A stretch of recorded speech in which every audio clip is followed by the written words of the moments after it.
This video is sponsored by Classic Football Shirts, the best place to get your classic and vintage football shirts. To get cheap retro Palace shirts, click the link in the description below. And for an extra 10% off, use the code CFSPJ10 at checkout.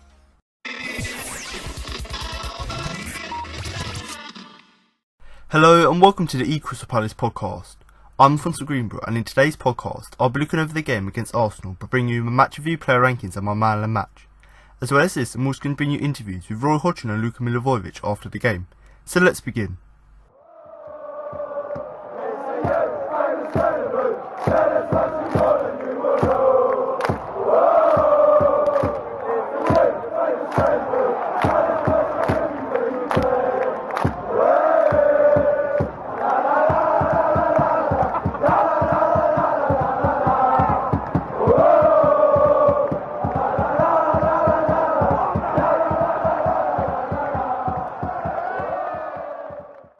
A nightmare start for Crystal Palace cost them dearly, as they conceded 4 times in the opening 22 minutes to hand Arsenal a comfortable victory at the Emirates Stadium.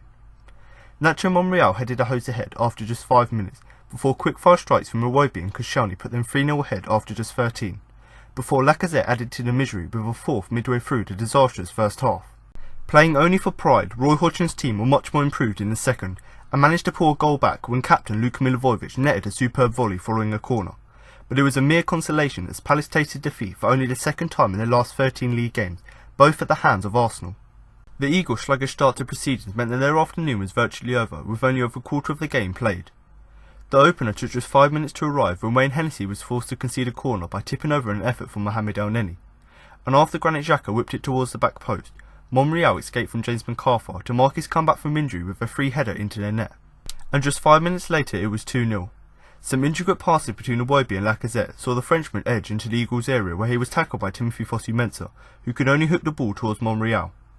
Sensing an opportunity, the left-back got to the byline to cut the ball back for Iwobi to steer goalwards, and despite Hennessy getting a hand to it, he couldn't prevent his team from falling further behind. Already facing a mountain to climb, Palace looked shell-shocked, and their hesitancy was soon pounced upon by the Gunners, who added a third on 13 minutes to all but put the game to bed. Once again, a Xhaka corner proved to be Hodgson's team's undoing, when once again it was sent deep towards Monreal, and he nodded it into the path of Koscielny, who bundled it over the line from close range. Things would get even worse midway through the first half, when amazingly a fourth goal was netted in vintage Arsenal fashion.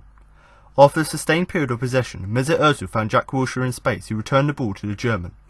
An acute back-heel gave Lacazette a sight on goal, which he took, and once again Hennessy couldn't quite prevent it from nestling into the bottom corner and putting Arsene Wenger's team out of sight. Thankfully for the beleaguered Eagles, their onslaught slowed up and they began to enjoy some pressure themselves, with Bakary Sakho forcing Petr Cech into a save from a low blast. And the veteran shot-stopper was called upon again just before the interval, when Wilfried Zaha had a shot that deflected off Koscielny, but the Czech keeper showed great reactions to get a big hand up to it to claw the ball away. A half that Hodgson and his team would rather forget finally came to its conclusion, giving a chance for the Eagles boss to try and re-energise his players for the second half. And soon after the restart, Cech made another save, albeit comfortable, after Martin Kelly tried to reduce the arrears from 6 yards out after a corner. With the game in the bag, Arsenal were oozing with confidence, and Hennessy did well to deny Iwobi his second when a breathtaking pass by Ozil sent the Nigerian winger through on goal. And even when Palace had good opportunities, they were finding Cech in imposing form, such as when Bakary Sakho's fine crossfield pass into Christian Benteke's path seemed set to allow the Belgian to pull one back, but the Gunners' custodian stayed big to deny him. But on 77 minutes they did find a way to get past him to get the goal that their second half display merited. Zaha won a corner on the right, which was sent into the box by Yohan Cabaye, and after Benteke nodded it down to Milivojevic, he controlled the ball in his chest before rifling a volley into the bottom corner. However, it was way too late to stage any sort of comeback. Indeed, the afternoon would get worse for Hodgson, as Cabaye was stretchered off in the dying moments after a challenge by Mustafi, adding to an ever-increasing injury list in South London.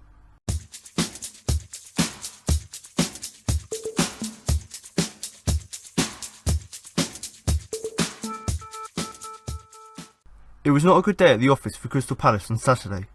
4-0 down inside 25 minutes at the Emirates was nothing short of a disaster. However, the second half was slightly better, with Luka Milivojevic getting a goal back, but that was a mere consolation from what was a day to forget. So what do we learn from the game in North London? Here are 5 things. Number 1. Christian Benteke and a lack of composure.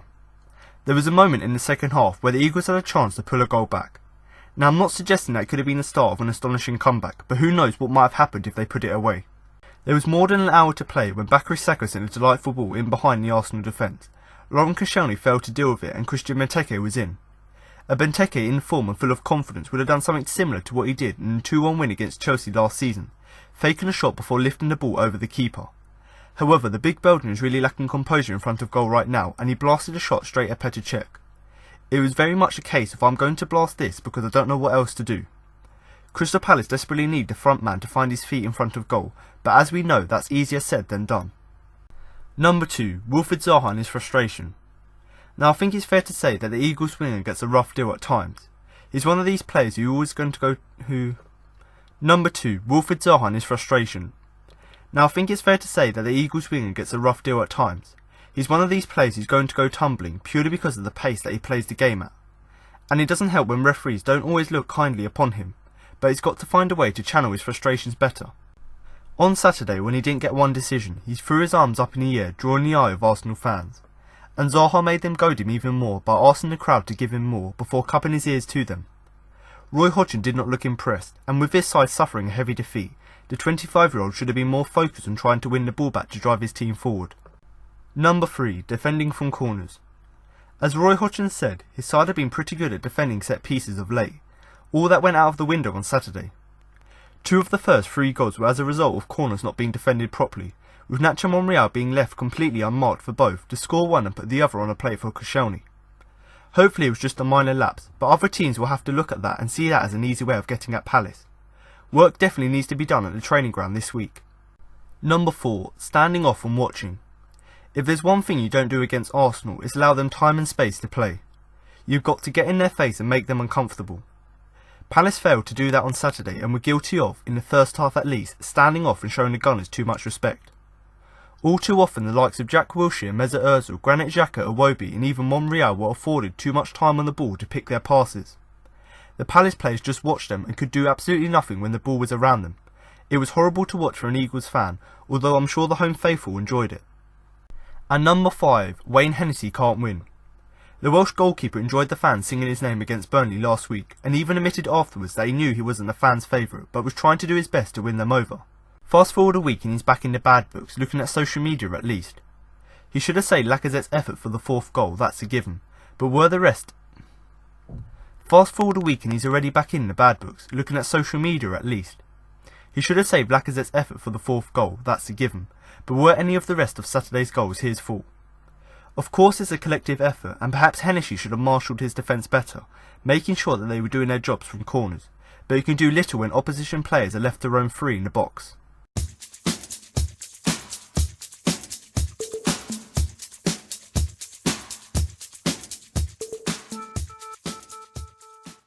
So I'm now going to move on to the player ratings, but before I start don't forget you can follow us on Twitter and Facebook at Crystal Palace for all the latest Palace news.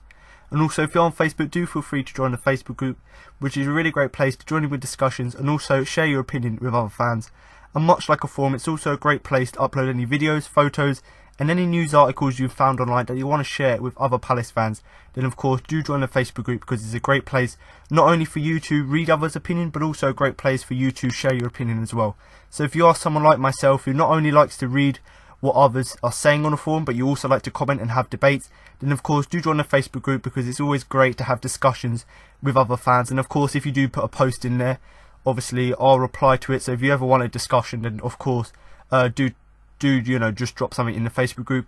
Now obviously another great place to share your opinion is in the YouTube comments, so if you are listening to the podcast on YouTube then do feel free to drop a comment below the video with your player ratings where you rate the players' performances from 1 to 10, with obviously 10 being the best. And even if you're an Arsenal fan or a Palace fan, do feel free to put your player ratings and obviously rate all of the players' performances. And obviously even if you don't want to do that then do feel free to drop your comments below about the game, because I'm sure Arsenal fans are really happy we're winning 4-1 without Alexis Sanchez, and I'm sure Palace fans are quite disappointed. So whether you're Arsenal or Palace fans then do obviously comment with your player ratings, and even if you don't want to do that just comment with your your general views of the game and obviously what you think of the transfer window which is obviously coming up. So obviously the main reason I want you to comment below on the YouTube comments is purely because I can come back to the video, and obviously instead of just having my opinion of the game, I can just look in the YouTube comments and obviously see what the listeners thought about the game, and obviously see how their opinion and perspective of the game is different to mine. But also any other fans, whether they be Arsenal or Palace fans, if they do also come to the video, they can not only listen to my views in the podcast, but they can also read the comments section to see what other fans are saying. So if you're someone who likes to share your opinion but also likes to read others, then do feel free to drop a comment below. Now if you do want to follow any of these social media pages and join the Facebook group, then do check all links that will be in the description below. But I'm now going to move on to my player ratings, starting in goal with Wayne Hennessy, who I'm going to give a 4. Arguably was at fault for the first 3 goals, but the fourth is a very different story. Lacazette's shot from inside the area was well struck but fairly central. Hennessy got a hand to it, but it wasn't enough to push the effort away and the ball trundled into the net. He slightly redeemed himself in the second half with a superb stop to deny Iwobi, who was one-on-one with time and space.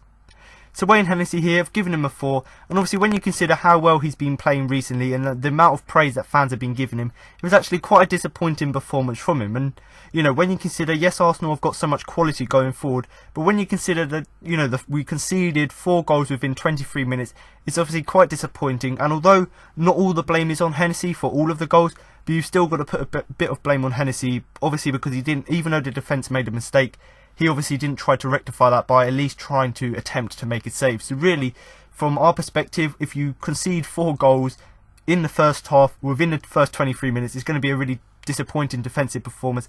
And obviously Hennessy as well, being the goalkeeper, you'd expect him to do, do much better. But in terms of the first 3 goals, you know, obviously that's the defence's fault, and I'm going to go on to talk about that later.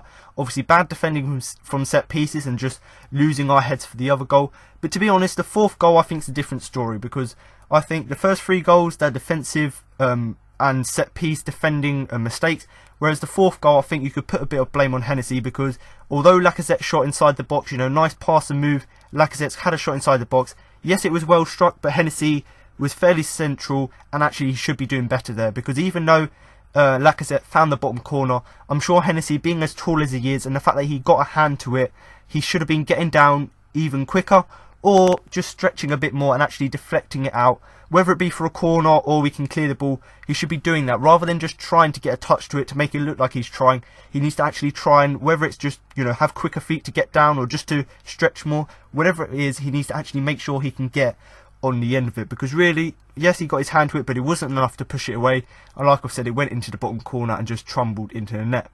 But to be honest, obviously he had a disastrous first half, obviously conceding 4 goals. Yes, I've said 3 of them not really his fault, but the 4th definitely. And actually maybe you could argue for at least 1 of the 3 goals, you could argue maybe from the corner he should have punched it, or he at least should have tried to get it off the line. But whatever, I personally think, my opinion is, he's not at fault for the first 3 goals. Could have done better, but not at fault. And obviously that 4th goal, in my opinion, yes, the defence got cut open and it was a good team goal, but really Hennessy's at blame for that one. But in terms of his second half performance, it was absolutely 10 times better than his first half performance. And there was one save in particular from Iwobi when he was one-on-one. He had lots of time, he had lots of space. Obviously Tompkins got beaten for pace. Hennessy, one-on-one with Iwobi, made a fantastic save. And when you consider in the first half you've conceded 4 goals, you're going to be a bit down, low of confidence. The fact that he was able to make that save was great. And yes, it redeemed himself a little bit, but not so much, because the first half performance, was really bad. And that's why I've given him a 4, because I think we can't really... Yes, he made that important save from Iwobi, and yes, he was only at fault for arguably one of the goals. But I still think, you know, it was a questionable performance from him, and I think he fully deserves a 4, because really in the last few games he's looked quite good, but in the last few games he's been quite decisive. He's been able to make these saves and blocks, and actually, you know, there's been questions about whether it was the new goalkeeping coach, or whether just the fact that Speroni's given him competition that he's improving. Whatever it was, recently he's been playing really well, but this was just a disappointing game here, and that's why I think he deserves to get the 4. But Wayne Hennessy here, do comment below whether you think he was at fault for any of the 4 goals. But for me personally, looking back at the game, other than that save from Iwobi, I think in the first half he was absolutely terrible. And obviously in terms of the first half, out of the 3 goals we did, or the 4 goals we did concede, I think we can only really put the blame on Wayne Hennessy for one of those. Now let's move on to the right back, Timothy Fosu-Mensah, who I'm going to give a 4. His poor clearance fell straight to Monreal, who quickly set up Iwobi to score from the edge of the area. Showed a few glimpses of promise going forward, but nothing more. So Fosu-Mensah here, I've given him a 4, and much like the performances of Hennessy in the last few weeks, Fosu-Mensah has actually looked quite promising for us, and obviously quite a lot of Man United fans have called for him to come back to United purely because of how well he's been playing recently. And obviously when you consider he's on form at the minute, Joe Ward's starting to come back, so he's got a little bit of competition. Obviously you'd expect him to carry on these good performances, but actually here against Arsenal, whether it's because Arsenal just had a little bit more quality than Burnley had last weekend, or whether it's just because he had an off game, but whatever it was, he had a really disappointing game here and fully deserves the 4 in my opinion. Now in terms of the main mistake he made in the game, and the main reason he's obviously got such a low rating, is because for the goal that Iwobi scored, I think it was the second goal Arsenal scored, within 3 minutes after they scored the first goal, Arsenal come up the other end and score 3 minutes after that. So we're about 9 minutes in and we're already 2-0 down. Now obviously in terms of that goal, obviously I didn't blame Hennessy for the first 3 goals, and that's purely because this goal in particular, I think that Fosu-Mensah was the main culprit in terms of that goal we conceded. So in terms of the goal, Arsenal playing on the counter-attack, get the ball into the box, and obviously Fosu-Mensah is able to make a challenge on Monreal, but instead of getting the ball off of him and so we're able to clear it or it goes out for a corner, instead of doing that he just clears it, but Monreal is able to get up, get the ball back and then put the ball into the box for Iwobi, and Iwobi scores with ease. So really that was quite a poor clearance from Fosu-Mensah. You look back at the replays, and yes, obviously it's good that he's trying to get that tackle in, but if you're not going to be strong enough in challenge, then don't make the challenge in the first place, because literally if you make a challenge like that, the ball can get given to another player, they can cross it in, and the other team can go on to score. And that's exactly what happened here. He made a weak challenge, the ball just got given back to Monreal, who was able to cross in for Iwobi, and that was quite early in the first half. So you can understand really that just completely shattered his confidence, and the first half performance was quite disappointing. But even though he's been playing quite good recently, actually he did show in a few glimpses here and there that actually he's got a little bit of promise going forward, but there was nothing more. So although he had that disastrous first half, we're going to pinpoint one of the goals that was totally his fault. If you put that aside, in the second half he improved slightly, and actually he showed a bit of promise. He wasn't fantastic, and it was quite a disappointing performance from the young defender, but actually the fact that he, despite the first half and despite being completely shot for confidence, the fact that he's able to carry on and show a little bit of promise going forward when we dominated quite a lot in the second half, the fact that he was able to do that was good, but obviously there was nothing more than that. So Fosu-Mensah here, I've given him a 4. In my opinion, he was at fault for Iwobi's goal for making such a poor challenge on Monreal, and although in the second half he showed a little bit more promise in terms of using his pace to go forward, other than that there wasn't really much in the game, and overall it was quite a disappointing performance. So Fosu-Mensah here, I think a 4 is a fair result. Now to move on to the centre-back Martin Kelly, who I am going to give a 4. Should have done better to prevent Koscielny from evading his marker from a corner. Kelly appeared to be almost ball watching when Monreal headed a ball across goal, and Koscielny made his move before it was too late. So Martin Kelly here, I've given him a 4, and obviously the whole defensive performance of the team was quite disappointing, but in terms of Kelly's performance, much like Tim Fosu-Mensah, we've got to blame Kelly for one of the goals purely because he was ball watching for the goal. And to be honest, obviously this was Koscielny's goal, so I believe this was the third goal that Arsenal scored, so this goal was in about 20 minutes or so, and obviously when you concede that many goals early on it isn't great, but when you consider it's just such simple defending mistakes which led to us conceding these goals, is really disappointing. And much like Fosu-Mensah, Martin Kelly's been playing exceptionally well recently. Against Burnley last weekend he was fantastic, and I think I put him on the man of the match shortlist. So when you consider he was coming into this game with quite a lot of confidence, quite good form, actually his performance didn't reflect that, and actually it was really disappointing. But in terms of the goal that Koscielny had, obviously Martin Kelly, obviously our defending from the corner wasn't good enough, but Martin Kelly should be doing way better than that, because Koscielny evaded his marker, obviously got around, and obviously because it was so easy for Koscielny to get away from his marker, obviously he went on to concede. We went on to concede, and really, if you look at Martin Kelly, he should be the man on Koscielny, making sure that he hasn't got that space free in the box to obviously run and go through and score. So in terms of that goal that Koscielny scored, I think the fact that he was able to evade his marker and get away, from the person who was meant to be marking him from the corner was disappointing to see. So James McArthur was the man who obviously he evaded his who was the marker. But then if that happens, sometimes that happens where you miss players and you don't mark them. Yes, that happens, but then you expect your defence or another player to pick him up, and Martin Kelly didn't pick him up. And if you look back at the replays, obviously that mistake's been made by McArthur, obviously not to mark Koscielny. But also, if you look back at the replays, Kelly is ball watching. So rather than looking at the players around him, and obviously, you know, either going to Monreal to stop him putting the ball in, or looking at Koscielny to make sure that Koscielny couldn't get on the end of the ball, rather than doing that, he was watching the ball. And obviously that was too late, and the damage had been done because Monreal was able to get the ball to Koscielny, and Koscielny to score. So really, you know, obviously the build up to that goal wasn't great in terms of the defending from the corner, but the fact that Martin Kelly was ball watching rather than looking at his marker and looking at the options Arsenal could have to score was obviously disappointing to see. But to be honest, obviously, if you look back at his performance as a whole, you know, since he's come back into the side with the injury to Scott Dan, this was his first poor performance since returning to the starting 11. But to be honest, yes, it was a bad performance and I've given him a 4. But really, the whole defence was playing really bad, and it's not like he had the support from all of those around him, and obviously the players in front of him. Because if you look back at the lineups, James McArthur was the man. Obviously, he was meant to be marking for 2 of the goals from corners. He was obviously at fault for them, but he obviously didn't give that protection and support the rest of the team. And obviously that meant that Martin Kelly, although, you know, he's played great recently, because he was obviously, you know, playing badly in this game, along with the fact that his team weren't supporting and giving, you know, helping each other out. Because of that, all of that put together obviously meant we went on to concede all the goals. But Martin Kelly here, I think a 4 is a fair result. You know, in terms of recently, he's been playing really well, but this game was really disappointing purely because obviously he's mainly at fault for Koscielny's goal, not because he didn't defend right from the corner, but the fact that he was ball watching when the ball was on the box, in the box, and obviously that meant that Koscielny was able to get on the end of Monreal's cross pretty easily. But Martin Kelly here, I've given him a 4.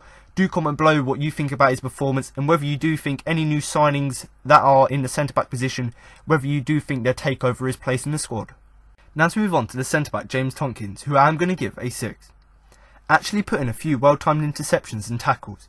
Individually he may come out of this unscarred, but as a part of a collective unit he wasn't good enough. So James Tompkins here, I've given him a 6, and when you consider we did concede 4 goals early on in the game within the first 23 minutes, it may be a surprise to you that I've actually given James Tompkins a 6. But in terms of his performance, and in terms of comparing that to the overall team performance defensively, I actually think that James Tompkins has come out of this game unscathed, because individually I think his performance was good. I don't think he was at fault for any of the goals, and overall in the game he was good. But the fact that as a unit, in terms of being the back 4 and obviously trying to defend against Arsenal, as a unit I think he wasn't good enough. You know, yes, he was let down by teammates, but you know, it's a team game, it's a sport where you've got to rely on your teammates. And actually it was quite disappointing that the team obviously didn't help him. But actually I think that overall, if you look back at the performance of the team, I think you could pick out James Tompkins as one of these players who actually wasn't really at fault for our bad performance. And the main thing really for me, yes, you could argue that he deserves a 5 because we conceded 4 goals, and you shouldn't really give someone a 6 rating when you've conceded that many goals. But actually in terms of his performance, I thought he put in loads of well-timed challenges, you know, interceptions in terms of getting the ball back off of Arsenal, because they did threat quite a lot, you know, with their front 3 of, you know, they got Iwobi, Lacazette, Ozil, you got all of these players, and obviously you've got Wilshere in behind providing them, so they have this attacking threat. But the fact that Tompkins, you know, time and time again was able to make interceptions, which not only were good, but they were also well timed, which was great to see. The fact that he was able to do that, as well as making tackles in the box and outside the box, the fact that he was able to do that was obviously good to see as well. Because really, if you look at someone like Fosu-Mensah, who made a challenge, it wasn't well timed, we got punished for it. You look at Martin Kelly, didn't really have the best game, whereas Tompkins, if in comparison, he actually had a good game, because he was actually trying to stop Arsenal by making these tackles and interceptions. And like I've said already, in terms of all of the players around him, individually he would come out unscarred, because actually he was one of the better players. But as a collective unit, you know, as a team performance, actually it wasn't good enough. And to be honest, he's one of these players that when we conceded the 4 goals, it didn't seem to affect him. He kept his head up, even though, you know, loads of players around us were losing their heads. But to be honest, it was far from, you know, what his usual levels are, because the last few weeks he's been consistently getting 7s and 8s because of his performances being so good. And actually this performance was far from that. But like I've said, he was one of the better players on the day, because if the main thing for me, yes, he made these tackles and interceptions, but the main thing for me is, if you concede early on in the game, it's about keeping your head up and not, you know, putting them down, losing your head and go on to concede 3 or 4 more goals, because that was the Pardew mentality. But obviously some of the players like Kelly, like Fosu-Mensah, they kept their heads down once they lost Once we conceded the first goal, we sort of capitulated, whereas Tompkins kept his head up and at least tried to get something from the game. So really, for me, James Tompkins, yes, he's been great in the last few weeks and he wasn't as good here against Arsenal, but actually I think he was one of our better players and I think he fully deserves the 6, mainly because of his interceptions and his tackles, which were all well timed, but mainly because obviously when we conceded the goal, he actually kept his head up and at least tried to get something for the team. Now to move on to the left back, Patrick Van Aanholt, who I am going to give a 6. In both halves, Arsenal attacked down Palace's right hand side, so he escapes any specific defensive condemnation. Going forward, he looked bright and produced a few good crosses, which on another day may have seen him rewarded with an assist. So Patrick Van Aanholt here, I've given him a 6, and much like the performance of James Tompkins, in terms of our defensive performance, yes, it wasn't great, but I thought that Van Aanholt was one of the players who came out with the least blame from this game, purely because he's one of these players who's normally criticised for not being good defensively, whereas in this game none of the goals were necessarily his fault, and actually, like I've said, he was one of our brighter players and actually was one of our, probably one, you could argue, one of our best player in this game along with Tompkins. Now in terms of obviously him playing in the game, yes, I talked about Arsenal playing offensively really well, playing these lovely 1-2 passes, but actually because most of Arsenal's attacks were coming down Palace's right hand side, it meant that most of the time Van Aanholt didn't necessarily have to play so defensive, purely because Arsenal were attacking down the right hand side. So whether they saw Van Aanholt as a better option than Timothy Fosu-Mensah, whether they thought that Van Aanholt was slightly stronger than him, whatever it was, Arsenal decided to attack down Palace's right hand side. So really, any of the sort of defensive blaming or condemnation, none of that really goes towards Van Aanholt, purely because most of the attacks came down that right hand side, and purely because Arsenal obviously saw that Van Aanholt was doing slightly better in this game, so they decided not to attack him much in the game. So really, the main reason I've given him a 6 is because, yes, he wasn't fantastic defensively, but because Arsenal weren't threatening him, he done an alright job there, so an average performance defensively there. But the thing that I liked about his performance, much like what I've said about Fosu-Mensah the last few weeks, going forward I thought Van Aanholt looked fantastic, and it looked like the Van Aanholt we saw last season under Sam Allardyce, where he was getting forward, putting in balls, and actually in this game we saw exactly that. And actually he was one of our brighter players. He produced quite a number of crosses into the area, which seems like it's something that he's now starting to add to his game. So he's taken a few set pieces, I believe, if I'm right, if I'm looking back at some of the games recently.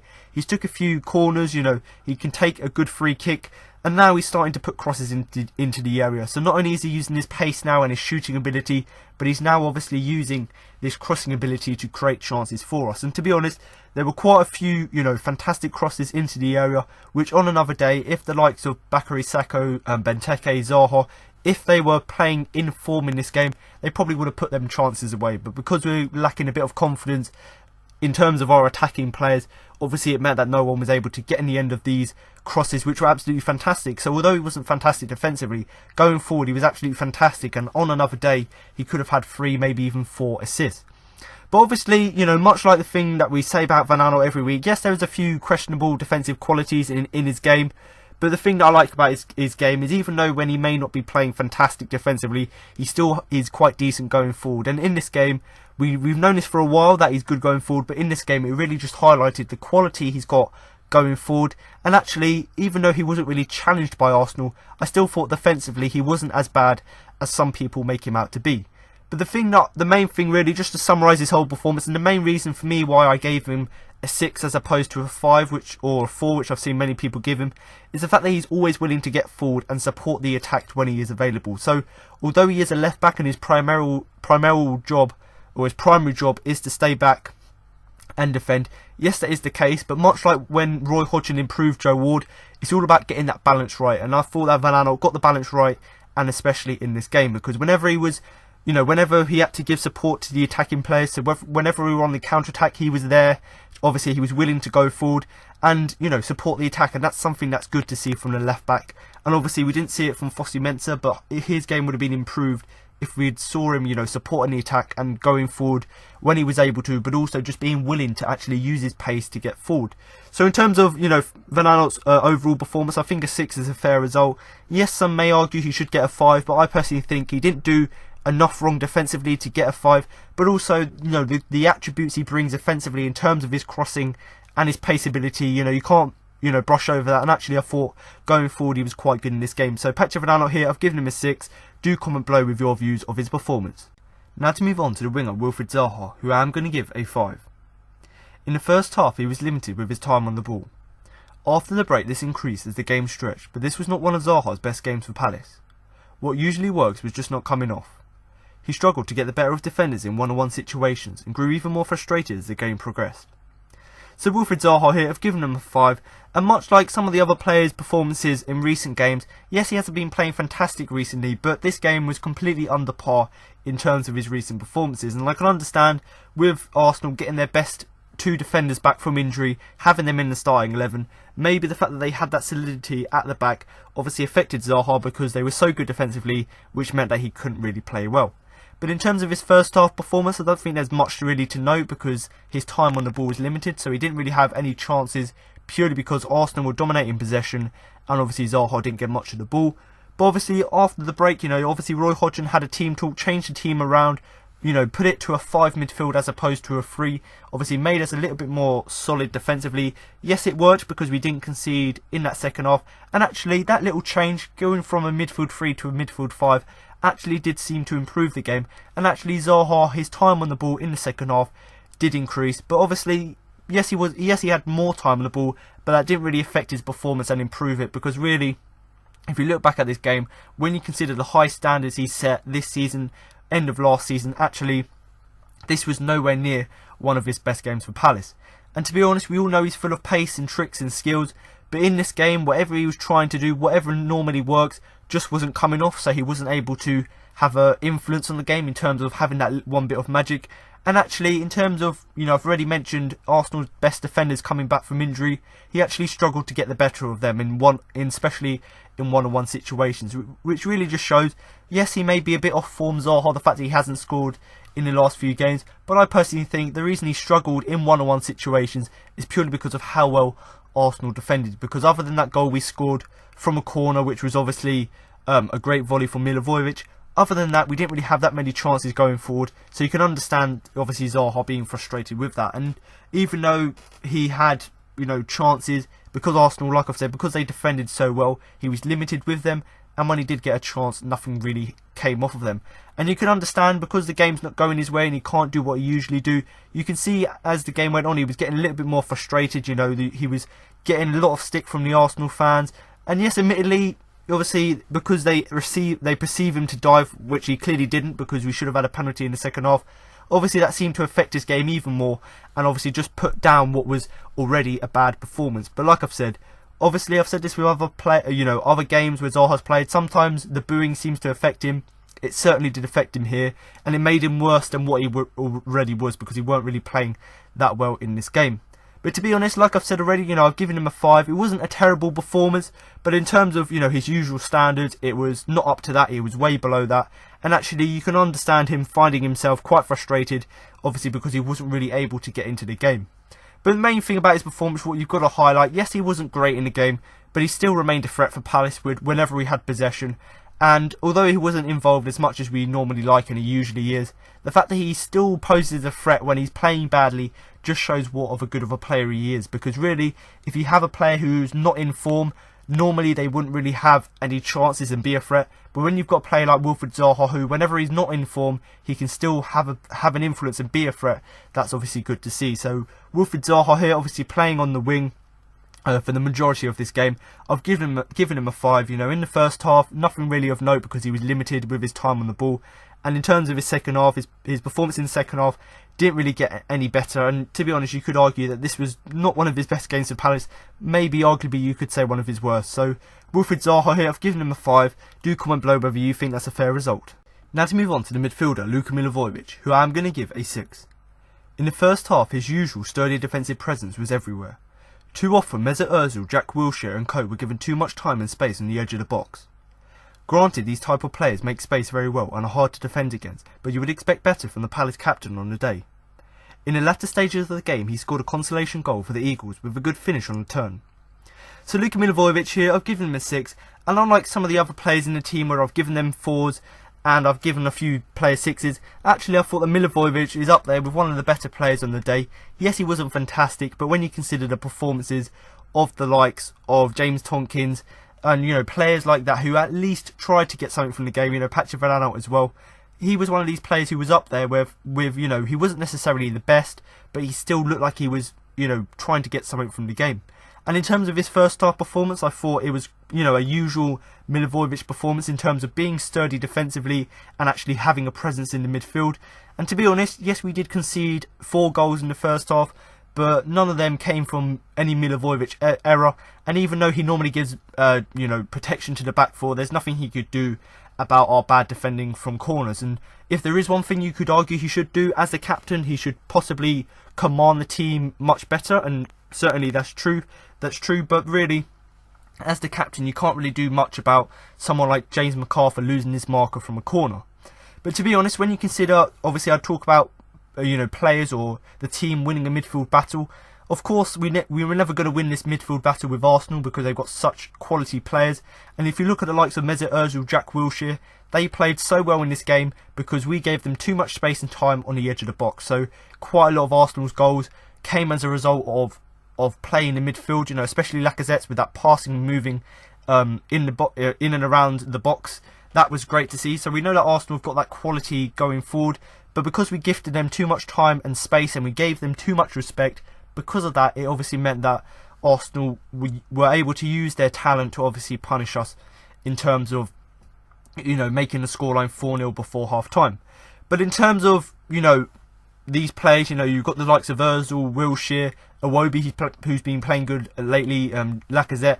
Obviously, these players can make space very well. You know, they've got great talent and they're really hard to defend against, but you would expect better from the Palace captain. So although the fault lies primarily at the likes of Fosu Mensah, Kelly, and also McArthur for losing their men at corners and not defending properly, yes, the fault obviously is with them, but also you'd expect better from Milivojevic, who is obviously is the captain of the day. He's meant to be commanding the side, but also as the captain you should make sure that all of the other players know what their jobs are and they obviously don't miss players from corners.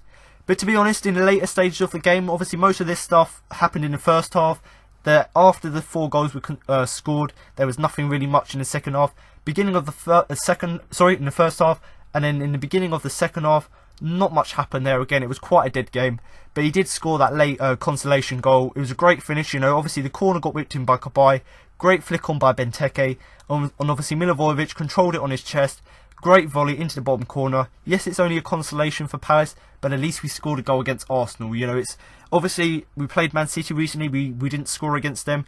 We scored 2 goals against Arsenal the last time we played them. So it's obviously great to get goals against the top 6 because it shows that you've got that quality in front of goal. But unluckily for us, yes, we had that quality to score a good goal from a corner. Obviously with Milivojevic hitting it on the volley. But realistically, you know, we need to make sure we can defend well. Not only show that we can score against top 16s, but we also need to show that actually we can defend against them, because we've got the likes of Tottenham, you've got Tottenham, Manchester United, Chelsea, Liverpool. We've got all of these teams coming up. So although we've shown we can score against top 6 sides, we need to now show that we can actually defend against them. But in terms of his overall performance, yes, I've just discussed there that obviously his first half was quite steady and he's not really at fault for any of the goals. You could argue he should have commanded them better. Yes, his first half was quite disappointing in terms of yes, he gave that presence, but it weren't enough. And then his second half performance, you know, the later stage of the game, he scored that consolation goal for Palace, which was great. So really for me, I think a 6 is a fair result when you consider he wasn't mainly at fault and he scored that late goal. And the main thing I really like about his performance, you know, just to summarise it, is the fact that he, obviously we know he's got the passion, but the fact that he wore the captain's armband, he wore it with pride, and actually he managed to grab that consolation goal when he obviously, even though we were 4-0 down, continued to battle in the midfield. And yes, it was a tough afternoon for him, but he got what he deserved for his performance. You know, he managed to get that goal for him, because really, he's one of these players that before this season he'd only scored from penalties, but now he's starting to show that actually he's a threat from set pieces, and obviously it was great to see him get the goal here. But Luka Milivojevic here, I've given him a 6. I think it's a fair result when you consider his first half and second half performances. And like I said already, it's great to see the pride and the passion he's got when he's wearing that captain's armband. And like I've said, yes, obviously it wasn't a fantastic performance from him, but the fact that he managed to grab that consolation goal is the main reason I've given him a 6. Now to move on to Yaya Kabay, who I am going to give a 4. Struggled to really get involved and went missing in truth. Like Milivojevic, he was unable to defend the areas between the midfield and the defence. After the break he grew more anonymous, was stretched off later on after being called late by Mustafi. So Yohan Cabaye here, I've given him a 4, and obviously the last few weeks he's missed out with fatigue, obviously after that busy Christmas period. So coming back into the squad, we thought he'd be fresh, and actually he put in a good performance because he's got the experience, obviously, of playing against Arsenal. He's played against them last season and obviously scored against them. So really, with him coming back into the side for Riedewald, yes, there were a few question marks in terms of Riedewald played so well in the last few weeks, but I had no objections to Cabaye starting because I thought he had the experience and he had what it takes to obviously defend well against Arsenal. But actually nothing really happened in the game, and actually he did struggle in the game. So overall I've given him a 4 when you consider actually he's got the experience, but that didn't really come to fruition in this game. Now, to be honest, like I've said already, he struggled to get involved. So in terms of winning that midfield battle, he didn't get involved enough to do that. And obviously because Arsenal were playing so dominant, having 5 men in midfield, we were getting overrun so much. And because of that, obviously we didn't really have that much chance in the midfield. And to be honest, in terms of Cabaye's performance, yes, he did struggle, but he also went missing. So unlike Milivojevic, who didn't necessarily have the best game, at least he didn't go missing in the game, and at least he was still having an influence on the game, as opposed to Cabaye, who went completely missing. Now, in terms of defending Milivojevic, or comparing Milivojevic's performance to Cabaye, I think their performances were quite similar in the fact that they were unable to defend the areas between the midfield and the defence. And the main reason for me why I think they struggled in terms of defending this area and stopping, the attackers getting to the defence is purely, because of, the fact that they weren't playing up to the standard and the fact that they were getting overrun in the midfield. Because really, if you're overrun in the midfield, you're going to have more players playing up against our 3-man midfield, which obviously, well, it was a 2-man midfield with MacArthur and Zaha out wide. So ultimately, it was 2 midfielders against Ozil, Wilshere and Xhaka. So you've got 3 against 2, which is obviously outnumbered. And because of that, you've had to deal with that threat with the extra man. And because of that, it leaves spaces in behind the midfield, which obviously means there's less protection on the defence. And because of that, obviously, because they weren't able to defend that properly, because they were outnumbered, it obviously meant that Arsenal dominated the game and got as many chances as they did. Now, in terms of, unlike other players' performances where they got better in the second half, I thought Cabaye was one of the only players who got worse in the second half. And actually, as the second half went on after the break, he became more anonymous. So in the first half, he wasn't really getting involved, and you couldn't really see, you could see him struggling in the game. Whereas in the second half, it got even worse, and it wasn't like we could see him, it's not like we could see him missing in the game. It was just the fact that he was not involved at all, that it was even worse than when he was missing in the first half. And to be honest, just to top off, which was a really disappointing performance from him, is the fact that he got stretchered off late on after a challenge from Mustafi. Now, in terms of that, obviously, I personally think, looking at the game, it would have been better to bring on someone like Riedewald on about the 70th minute. We're obviously with 4-0 down at that point. Damage limitations, doesn't really matter if you bring a player on. We're not really going to go back and, draw this game 4-4. So it would have been better to bring Riedewald on. But instead, Roy Hodgson does what Roy Hodgson's done recently. Waits until about the 90th minute to either make a substitution or not make one. And obviously, just as he's about to make a substitution, Cabaye gets injured and Riedewald has to come on anyway. So obviously it's disappointing that we've lost another player to injury. But I personally think I would have taken Cabaye off because A, he wasn't looking that great anyway. And B, he's obviously been fatigued recently, so why risk him for the full 90 minutes when he can't be capable of doing that? And because of that, because we left him on the pitch, he's now got injured and could be out for a number of weeks. And although Cabaye's come out on Twitter, on his Instagram and said it's only a sprained ankle, he should be fine, within the next few days. Yeah, if that's the case, then fine. He'll probably sit on the bench against West Ham in about 8 days' time. And if that isn't the case, then we'll obviously have to wait and see how long he'll be out. And with the new signings coming in, hopefully they can give us cover whilst players like Cabaye are out injured. But just to summarise his performance, I totally think a 4 is a fair result, and I could arguably give him a 3 as well, because really he wasn't that involved in the game. But to be honest, obviously much of his game passed him by. So like I've said, he didn't really have an influence, and most of the game passed him by. He wasn't really having any impact on the game, had no influence, and the game just went by without him actually doing anything of note. And to be honest, just to sum up what was a disappointing performance, it was obviously when he left the field quite late on through injury. So although if he's correct in saying it's a sprained ankle, obviously, yeah, that's not a serious injury, but the fact that he had to go off on a stretcher just shows that actually maybe there's a little bit more to it than that. But Yohan Cabaye here, I've given him a 4. Really struggled to get involved in this game and obviously went missing. And obviously, much like Milivojevic in the midfield, lost that midfield battle because he struggled to defend, that space between the midfield and the defence, purely because we were being outnumbered in the midfield. And obviously, just to sum it off, what was a performance where it got worse in the second half, just to top it off, he went off with an injury in about the 90th minute. So hopefully he recovers from that quite quickly, and hopefully he can improve his performances in the next few weeks. Now to move on to James McArthur, who I am going to give a 4. Popped up in a few advanced areas and linked up well with Van Aanholt on the left hand side. Did not have a great deal of influence in the game, but often found himself tracking Hector Bellerin well. So James McArthur, I've given him a 4, and this was one of the players who's probably up for a debate when you consider 2 of the goals are mainly down to him because he lost his markers at corners. But before I go on to talk about obviously the negatives about his game and the reasons why I've given him a 4 as opposed to a 3, which most people I personally think would fairly give him. But in terms of the only good thing in terms, of his performance that I picked out, and I've seen a few people pick this out, is the fact that quite a lot of the time with him playing out wide, he did pop up quite a lot in a few advanced positions. And actually, in terms of playing on that left hand side, I thought he linked up quite well with Van Aanholt. And I talked about Van Aanholt actually playing really well offensively in this game. You could obviously say that obviously Van Aanholt's naturally a good attacking fullback, but I personally think you've got to give a bit of credit as well to McArthur, because McArthur was one of them players who actually allowed Van Aanholt to go forward. And obviously, like I said, when he did go forward, actually I thought McArthur did do quite well in terms of linking up with his play. So in terms of the advantage or the good thing about his performance is the fact that McArthur was able to pop up in these advanced areas. And once again, we haven't got enough players, so he's playing out of position. He still does a job there.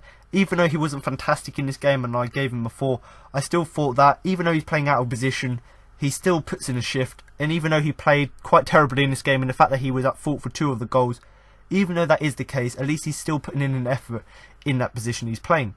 Now in terms of obviously an influence in the game, I talked about Kabay not having that much influence. The same could be said for McArthur. I don't think he had a great deal of influence in the game.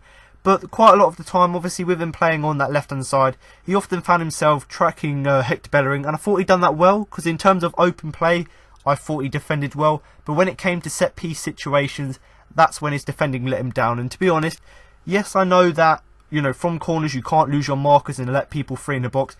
That's fine. But when you've got a player who, McArthur isn't necessarily the most tallest player, you must have the tallest player marking players. So you've got someone like McArthur who's marking Monreal and Koscielny. That's not really ideal, purely because McArthur, yes, he may be good at playing defensive midfield, but he isn't good at defending set pieces in the box, purely because he hasn't got that height. And that's the thing for me that frustrated me. Yes, it's obviously just poor defending overall, in the fact that he lost his man and obviously gave Monreal and Koscielny the space to score.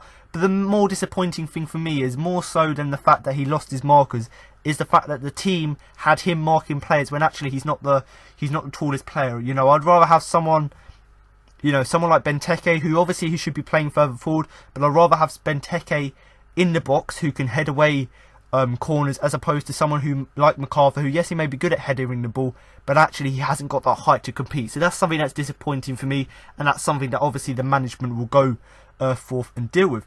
Now, obviously, in terms of the 2 goals, I've talked about it already. It wasn't fantastic defending from the corners. He lost his markers from the 2 corners, which obviously led to the 2 goals. And to be honest, if I had to summarise the game as a whole, I'd probably say it was a game to forget for the Scotsman. And to be honest, I can fully understand people giving him a 3 because he was at fault for 2 of the goals and the fact that he didn't have that much influence in the game. But I've given him a 4 purely because of the fact that he linked up well with Van Aanholt. Because if it wasn't for that, he probably would have been deserving of a 3. But I've given him a 4, benefit of the doubt. But hopefully, obviously with the injury to Yohan Kabay now, hopefully McArthur, obviously being one of our only fit midfielders, obviously with a few signings probably going to come in the next few days.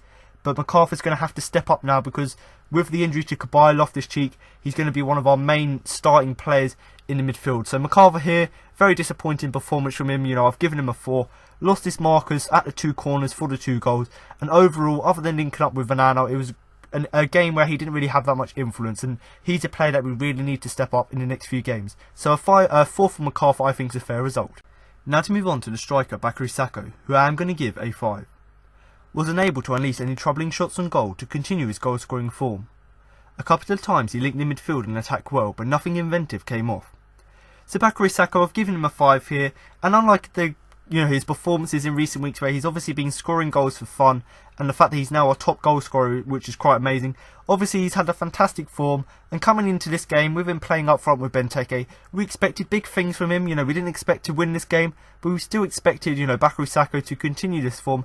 And actually, other than a few passes and a few shots he had in the game, it was actually quite a disappointing performance from him. But like I've said with quite a lot of players, obviously you could argue that this was an off day and it was a one-off, losing 4-1. But actually I still expected better from Bakary Sakho. And when you consider how well he's been playing recently, I would have expected with him playing with a lot of confidence, he would have performed better in his game. But in terms of the main reasons I've given him a 5 is purely because obviously he's been quite good in front of goal recently, but actually, even though he's got a powerful left foot and he's got that confidence, he still didn't, unleash any troubling shots on goal. And obviously, you'd expect him to want to continue this goal scoring form, but ultimately, all of the shots he did have, they didn't really trouble the keeper, and even the ones that were on target, obviously Petr Cech was able to be even to them. So although obviously he's full of confidence, he tried to obviously continue this goal scoring form. But like I've said, there was no real troubling shots, and obviously nothing came from them.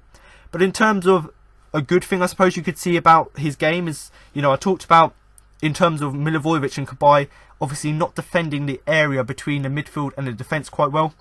Whereas Bakary Sakho, I thought he attacked the space between the midfield and the attack well. And actually, in terms of linking them together, I thought that Bakary Sakho done a great job in terms of coming in field, picking up the ball, and giving it to the attack. So I thought he'd done that really well in terms of linking them two areas of the pitch up, but obviously nothing inventive came off. So although he put in the effort to link up the attack and the midfield, because we were outnumbered in the midfield and because Arsenal were playing so well defensively, everything we did nothing really came off the back of it. So really I think a 5 is it's not a terrible performance from him, but I think a 5 is a fair result when you consider that, yes, he played well in terms of linking up the midfield and the attack, but ultimately he's on goal scoring form, yet all of his shots he had weren't really troublesome.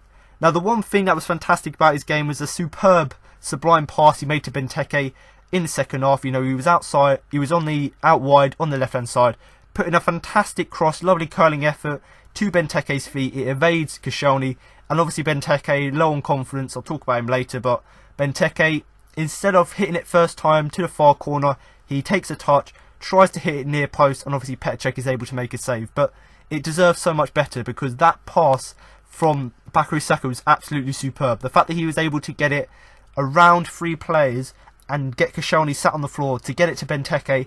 Obviously Benteke didn't finish, but the fact that he was able to make that pass was great to see.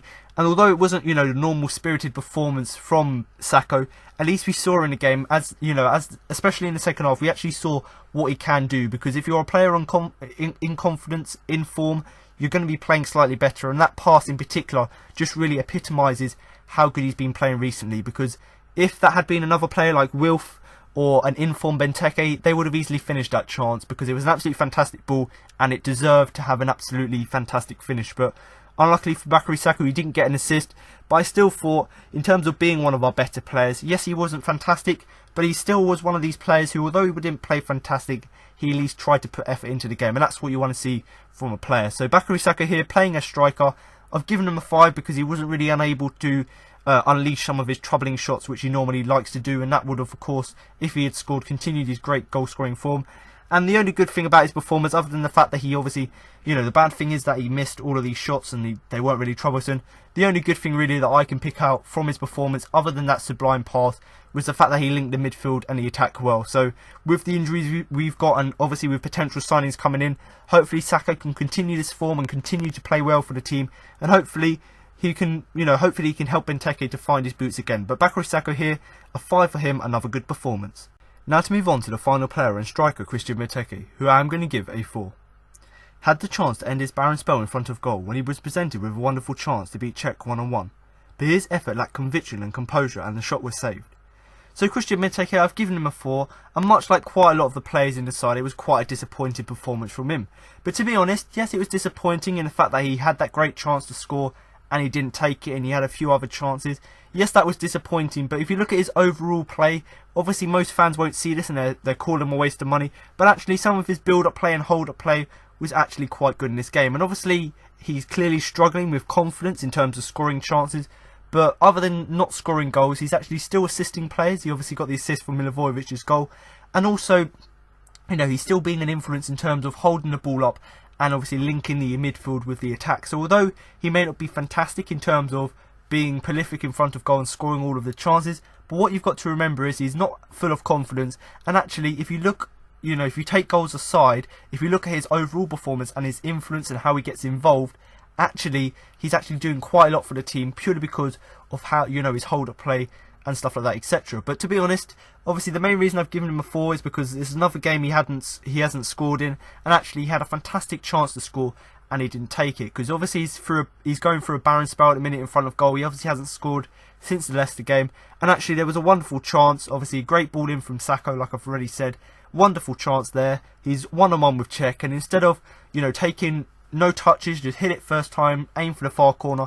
Instead of doing that, because he's low on confidence, he doesn't believe in his shooting ability, so he takes another touch and then blasts it near post, and obviously Cech straight into the chest of Cech. So really, that chance, you should either be hitting that first time, or if you're going to take a touch, you're going to make sure that you aim for the far post, because if you're aiming for the near post, Cech's got that covered and there's no way you're going to score. So really, it was quite disappointing. And if you look back at the replays of it, it lacked a bit of conviction. So it looked like he just tamely hit it. Nothing was going to come from it anyway. It obviously lacked composure. And because it lacked composure, he didn't really think it through. You know, he just took an extra touch and wasted the chance. Because he'd done that, the shot was easily saved by Petr Cech. But to be honest, obviously that aside, missing that chance and a few others in the game, put that aside, like I've already explained, he still does work hard, although many people won't pick this up. With and without the ball, I think that he does well in terms of holding it up, but that's not going to appease the fans. You know, fans want to see him scoring goals, getting assists, as opposed to him working hard and winning all the aerial duels. So really, yes, that's great to see that he's now starting to win all these duels and he's starting to use his hold-up play, but obviously we need to see more. We need to see more of him in terms of goal scoring, because really, yes, it's quite clear, we can see that he's struggling to score goals, but in terms of improving that, we need a few more competitions, you know, for places in terms of the striker, because much like with Connor Wickham last season, as soon as Connor Wickham came into the side, Benteke improved his game because he had competition. So hopefully in the January transfer window, with us bringing in new players, hopefully that bit of competition will help, not only obviously help Benteke in terms of giving him that competition to make him want to play good, to keep him in the side, but also maybe I think having a good striker partner who isn't a winger like Bakary Seko, having someone next to him in a 4-4-2 might actually work really well. But but Christian Benteke here, I've given him a 4. He had that brilliant chance with that ball from Sako to score. He obviously didn't take that, and that was quite disappointing because he lacked that sort of conviction and composure to score from that, because really he should be scoring that. But other than that, I thought his work rate was good in terms of working on and off the ball, and in terms of his overall performance. Most people won't see this, they'll just see that it's another game he didn't score in and he obviously missed that chance. But what you've got to remember is he obviously got the assist for the goal. So personally for me, although he didn't score, he still got the assist. He obviously played good hold-up play, and the only negative was the fact that he missed that chance. So I personally think a 4 is a fair result. So I'm now going to talk about the sub, and that was Jara Readable. Now obviously I discussed about Kabay going off injured, and obviously the man to replace him was Jara Readable, but because it was in the 90th minute and there was only about 3 to 4 minutes added time, there was not really enough time for him to make an impact. So of course he came on and gave us fresh legs and obviously made sure that we stayed solid and didn't lose by a bigger deficit. Yes, that was great to see, but really because he was only on the pitch for 3, maybe even 4 minutes, he obviously didn't have enough time to make an impact. And like I've said, he's one of these players that needs to be coming on in the 70th minute, because if you get him on the ball, if you give him time, he can actually have an influence on the game. So it was slightly disappointing, you know, I talked about it with Kabay. It was slightly disappointing to see him come on as late as he did, because personally for me, looking at the game, I think I could clearly see that he was needed in terms of a substitute, and I personally would have preferred Kabay, because he looked quite fatigued and tired. I would have preferred him to come off in the 60th minute, give Readable the chance to come on, because like I've said, if you give him the chance, he can make an impact on the game. But you know, I'm not going to give him a rating purely because he wasn't on the pitch long enough to make an impact. Now obviously, just to go through a small summary of the game before I go on to my man of match award, and obviously if you look at the first 22 minutes of the game, it was absolutely awful. Yes, we did lose the game 4-1, and if you look at that, you think, okay, Arsenal got quality, that's good to see. But the fact that we conceded a goal so early on in the game and we just capitulated was obviously bad to see, because really we just handed them the 3 points. It wasn't even like they were good goals and it was a fair game. It was just that we just completely capitulated, didn't play well, and we just handed them, obviously, all 3 points without them even having to try. And, you know, we know Arsenal have got the quality, and obviously they showed that, you know, in this season in the league. They've got the quality to attack teams and hurt teams. And yes, they've been out of form, but we just gave them too much respect and made it too easy for them. And when you look back at our last 13 league games, we've only lost 2 games in the 13, which is a fantastic record. So losing this game doesn't really matter because we still maintain a fantastic record in the last 13. But when you consider that both teams that the teams we lost to were Arsenal twice, so that just shows that actually maybe Arsenal are a bit of a bogey team, and maybe our win against them last season was a bit of a fluke. But in terms of, you know, why we lost the game, it was sort of a combination of Arsenal just coming out and playing so well, and also just Palace having a day off. You know, every so often you have a day off where you don't perform, and maybe this was the day here. You know, a few players were tired, we were playing with a midfielder out wide, and we weren't really playing that well, and we were just having a day off, and maybe that sort of contributed to the heavy defeat we got, but not in the manner it started. You know, if we lost this game 2-1, maybe 3-1, that would have been a fair result. But the fact that we lost it 4-0 at half time and we managed to get the goal back, because of that, you know, I don't think, you know, it shouldn't have started in this manner. Yes, obviously, it's disappointing that we lose we lose a game. Obviously, it's disappointing when you lose any game, but it's even more disappointing when you lose it in this manner. You know, you concede so many goals early on. And to be honest, if you look back at the chances Arsenal had late on in the game, they could have put even more damage to us. They could have even scored 5, maybe even 6 goals, which just shows how much of a day off we were having and how bad we were defensively in the game. But to be honest, Roy Hodgson, he's the manager. He sets out the team, and actually he will not be happy with the defending. You know, he can't do anything about the defending on the pitch because recently we've been good from set pieces, but obviously a few of the players switched off and we ended up conceding from them. And to be honest, he may regret the formation he played because he was playing a 4-4-2, because we only had 2 men in the midfield against Arsenal's trio, so against their 3 players. Because of that, because we were playing with 1 less midfielder, obviously it allowed Arsenal too much time and space to run through the midfield, and because of that it meant that Arsenal dominated and were able to create the chances they were able to create the chances. You know, I'm not going to go into too much detail there. But to be honest, hopefully, you know, we've got the weekend off, obviously, because we're not in the FA Cup. So hopefully, this sort of 10-game period where we don't have a game, obviously, hopefully, that will enable us to have that benefit of getting players back fit. And also, it gives us just that extra day rest and that little bit extra time to look at West Ham, for example, and analyse in even more detail over the next 10 days to look at them and see where we can threaten them, because that is a really important game. You know, you could argue it's a 6-pointer. You could, yeah, I personally think you could see it as a 6-pointer because we win against West Ham, next week, Tuesday. We go within 4 wins of staying in the league, and obviously West Ham would probably go below us in the league. So actually it is a quite important game. So hopefully having that weekend off and playing a midweek game, hopefully before having, you know, a run of games which will benefit from having players come back from injury, hopefully playing that game slightly later in the week will enable us to get players back, and also it will allow us to, you know, get back fully fit, get back fully energised. So hopefully we can put in a good performance against West Ham there. But overall, you know, a really disappointing game, which was really ended within the first 22 minutes. And actually, if it weren't for that 22 minutes, I think it would have been a very fair affair. But because we played quite diabolical after we conceded the first goal, and the fact that we let our heads drop was quite disappointing to see. So hopefully, in the next few weeks, our performances will improve.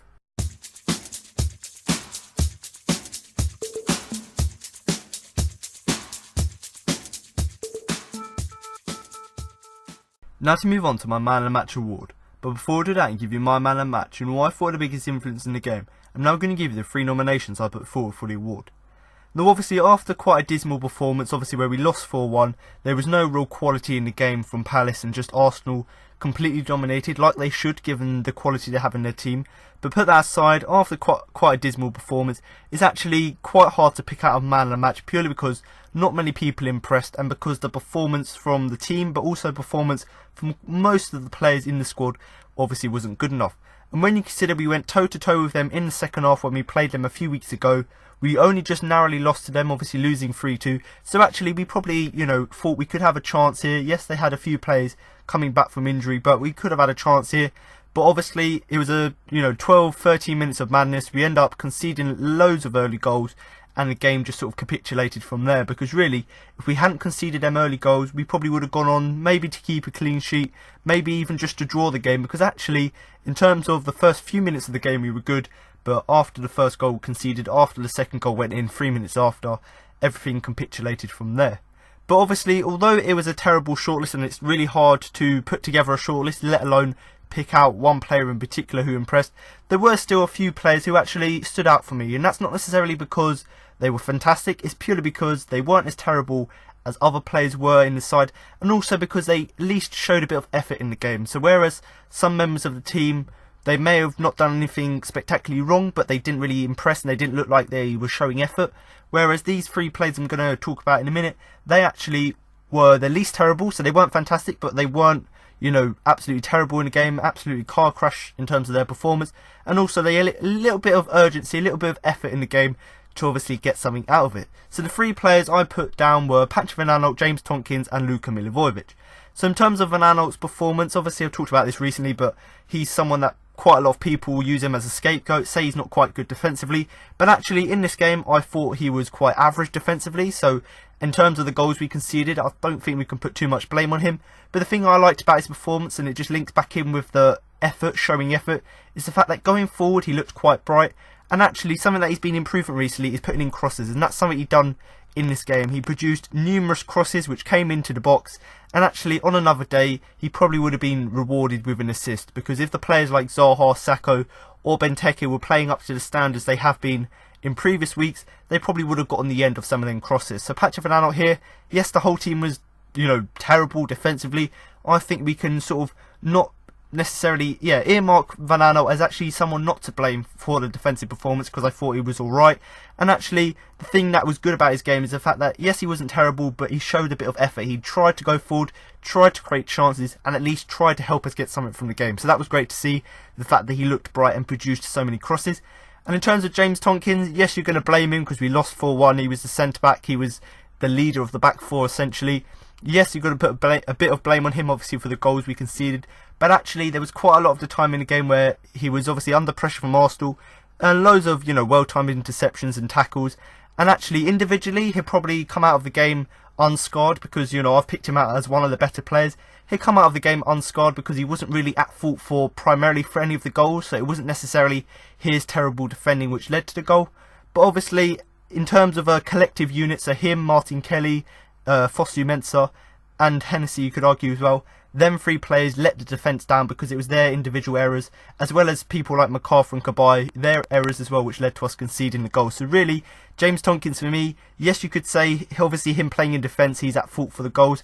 Yes, you've got to put a bit of blame on him, obviously, with him being that commanding voice within the back four. But actually, in terms of the defensive performance from him, I thought he was quite good in terms of making his interceptions and tackles. So although he wasn't fantastic, he's just carried on this form that he's been on recently. And actually, in terms of being on the man and match shortlist, he's been on it the last few weeks, so good for him. Now the final player, obviously Luka Milivojevic. In terms of he was probably the best player on the field, because actually, you know, the fact that Arsenal outrun us in the midfield obviously wasn't great. They had all the possession, they had the midfield battle, they won that. But I thought Luka Milivojevic in front of the back four, he'd done his usual sort of sturdy defensive job and just being a presence everywhere on the field, so he was running quite a lot. And actually, you know, yes, his defensive performance wasn't great in terms of not giving that much protection to the back four, but I still thought that presence he brought to the side, and the fact that he obviously had that little bit of presence in the midfield, he had that control, was great to see as well. But like I've said, because Arsenal have so much quality in the midfield, it's obviously going to be quite hard for Luka in particular to actually have any influence on the game. But he did obviously score that late goal. Obviously, it was only a consolation, obviously, to make it 4-1. But at least we got a goal in the game. He ruined Arsenal's clean sheet. At least we got a goal. And actually, it was a really well taken goal. You know, with the corner whipped in by Cabaye. Great flick by Benteke. And then, you know, Luka Milivojevic controlled it on his chest on the half volley. Puts it in bottom corner. Fantastic goal. Obviously, it doesn't mean anything. It's only a mere consolation. But the fact that we got that late goal and the fact that he's able to show that actually he's got a bit of skill in the box, he's got good control, and obviously he's got a good shot to find the bottom corner, that was great to see as well. But for me, purely on the fact that he obviously scored our only goal of the game, and because he was slightly better than, you know, the two other players I've listed here, I'm going to give the man and match to Luka. So congratulations, Luka. Obviously you don't win a trophy or certificate, but you do get my sincere congratulations on what was another solid performance from you. Not necessarily fantastic, but a solid performance from you when you compare yourself to the other players in the side. And obviously, you know, special mentions to Tompkins and Van Aanholt, because really, if you look back at the game, yes, you've got to blame the whole team defensively, but actually, I think these three players in particular, I think they should come out of the game unscathed, because individually their performances were good and they didn't let the team down. But obviously, you know, much like it's been the theme at the beginning of the season, it was once again the team letting each other down. So now you've heard my match report, player rankings and my man of the match. That concludes this week's podcast. Now I've got interviews with Roy Hodgson and Luka Milivojevic following the game. Luka, it looked a very tough afternoon out there for you. How did you assess that? Very hard first 15-20 minutes for us. We never expect something like that, but maybe we were too much, let's say, let's find some word, relaxed maybe. But second half was a little bit better, much better than first half, sure, and in the end they deserved to win. The opening 20 minutes when all the damage was done, how much do you think that was down to Arsenal's quality or you being off the pace? First goal we conceded from the corner, and then second goal we were too much deep. We started too much deep, and third goal as well, corner. You know, after every goal we try to put our heads up to continue, but they score after 2-3 minutes again. It was hard, and what I can say, second half was, like I said, better, but we have to continue, not like this. We have to improve a lot from this game. When you are 4-0 down, does it take a lot of character to carry on? Did you fear it could get a lot worse? It's very hard to find, you know, I didn't been many times in situations in my career like this. 4-0 down after 20 minutes is very hard situation for me, for the team. It's not easy moment, but after halftime was much better, and like I said, difficult game for us, but we have to continue.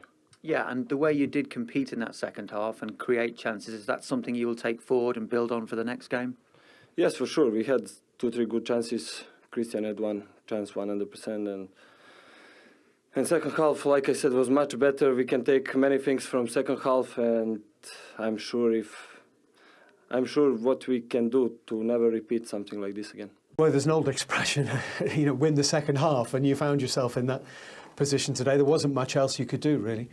No, that's true. I mean, 3 goals in 30 minutes really put us absolutely on the back foot there, and it was a poor first half performance as well. But the second half, I thought at least we played like the Crystal Palace team that we tried to be, and it was nice at least that the beating that we took, and it's a heavy beating, at least it stayed at a 3-goal margin and didn't get increased to more than the 4 goals, which of course it can often happen when you play a team as talented as they are and they're 4 goals to 0 up. It's easy street for them, but I thought we made it difficult for them in the second half and actually created some chances of our own. So that's the only minor consolation we can take from the game. But we didn't come here to keep the score down second half. We came here to get a result from the game, and we certainly didn't do that. You've been defensively so much stronger since you took over, Roy. It must have been a surprise, and not a nice surprise, to concede from a couple of corners apart from anything else. Yes, of course. I mean, it's these things happen. They were well struck corners, but unfortunately we lost our marking twice on Monreal, and on both occasions he punished us. So these things do happen. I don't think it's a malaise in the club or in the way we play, but certainly today Arsenal found a weakness in our defending from the corner kicks and took advantage of it. And as you say, I mean, you shouldn't take away from the fact that in that 15 or 20 minutes, Arsenal played some exceptional football as well. Absolutely, they were every bit as good as we know they can be. The quality of their midfield play, particularly with Wilshere, Ozil and Xhaka, they moved the ball so quickly, and in fact the second goal was a really good sort of Arsenal goal where the 1-2s around the box were too quick and too good for us to follow. And you know, if all the goals had been like that, I think I'd have been happier than conceding the 2 we did from the corner kicks. But having said that, at half time it was a really bleak prospect ahead of us, and at least we made sure that we came out of the game with some of our pride still intact, because we made certain that the 4-0 did not become an avalanche of goals. And And in fact, in the second half, I thought we were, quite good value for the fact that we scored one more than them. Frustrating moments again for Wilfried Zaha at times today. He had right on the edge of the penalty area a shout for a penalty waved away.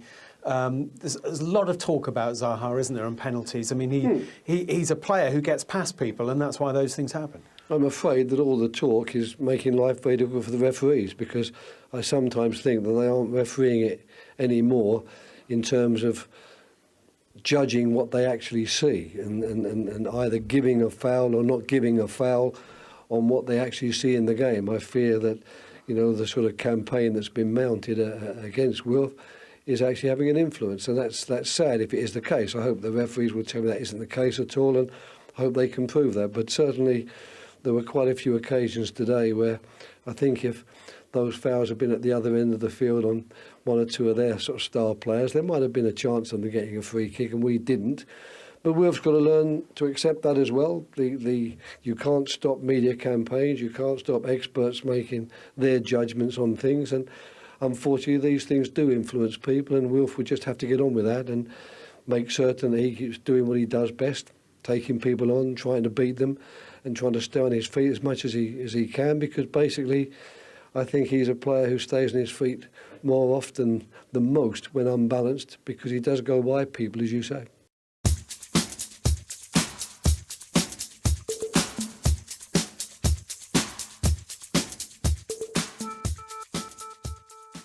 So there you have it. Now you've heard what Roy Hodgson and Luka Milivojevic had to say after the game. That concludes this week's podcast for the game against Arsenal. But make sure to come in next week for my post-match review of the game against West Ham. So thanks for listening, and remember to up the Palace.